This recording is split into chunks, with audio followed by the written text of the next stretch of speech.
muri yezimbabwe avo yemone nhau yaWicknell Chivayo nhau yeupfumi hwake Wicknell Chivayo wosimudza masuspicions muafrica nekuti nyaya yake inotobuda nebepa remuafrica vachiti aiwa chii chakadaro kuti munhu anopasila out aiwa motokari achipa kune masupporters ezanu pf kunge ari kupasila out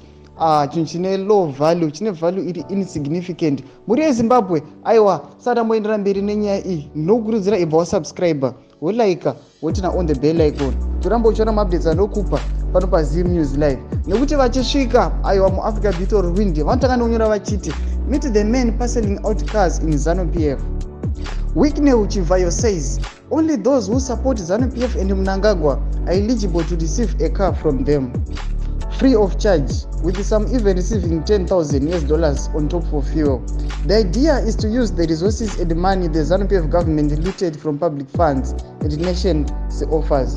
The people of Zimbabwe are languishing in poverty and hopeless, so that anything meaningful will come out of Zimbabwe politics to save them. These are perfect conditions Mnangagwa and his ZANU PF government exploiting to get a third term that will eventually turn into a life term for president. Sando mashoko yanachitagwa nebeva remuafrica battle wind vataura vachiti aiwa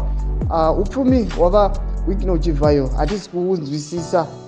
nekuti vanhu vese vari kurisivha motokari aiwa vanhu vanenge vachisapota ZANU PF sanoendera mberi vachiti istrategy yekuti aiwa Emerson Mnangagwa aramba achimaintaina achiwana 2/3 majority muparliament. Samuri yezimbabwe ndonhau dzatati tikudzive muzara nhasi tikuzivisei aiwa tiudzive mafungiro enyu ine mucomment section ndi musarega kusubscribe kulike onchotina on the bell icon tirambochiona maupdates anokupa pano paZim News Live.